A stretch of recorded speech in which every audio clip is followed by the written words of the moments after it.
سامح حسين كشف في لقاء تلفزيوني عن كواليس رفضوا العمل مع الزعيم عادل إمام في مسلسل فلانتينو، وقال إنه لما جاله عرض للمشاركة في المسلسل كان متحمس في البداية، لكن لما قرر الدور حس إنه مش هيكون ليه تأثير كبير في الأحداث، وده اللي خلى يرفض المشاركة رغم إن المسلسل كان بطولة نجم كبير زي عادل إمام.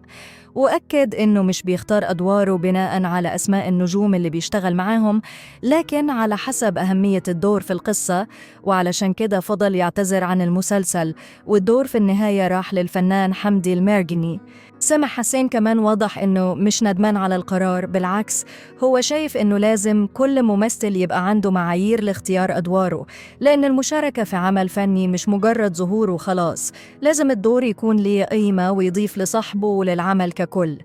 ودي مش أول مرة سامح حسين يرفض دور مش مقتنع بيه، لأنه بيحاول دايماً يكون عنده اختيارات دقيقة تناسبه وتليق بالمشوار الفني اللي بيبنيه. ورغم أنه معجب بعادل إمام وبيعتبره من أهم نجوم الكوميديا في تاريخ السينما والتلفزيون، لكنه ما حبش يكون مجرد ضيف شرف أو دور هامشي في عمل كان ممكن يكون إضافة ليه، وده بيعكس قد إيه هو حريص على احترام نفسه وجمهوره. سامح حسين كمان أكد إنه عدا بمواقف كتير في مشواره الفني كان ممكن يخليه يقدم تنازلات أو يقبل أدوار مش مقتنع بيها، لكنه دايماً كان متمسك بمبادئه حتى لو ده معناه إنه يقعد فترة من غير شغل، لأنه شايف إن الممثل مش بعدد الأعمال اللي بيقدمها، لكن بجودة الأدوار اللي بيختارها وتأثيرها على الجمهور. وفي النهاية، هل تعتقدوا إن سامح حسين كان عنده حق في رفض الدور، ولا كان المفروض يستغل فرصة العمل مع عادل إمام حتى لو الدور مش كبير؟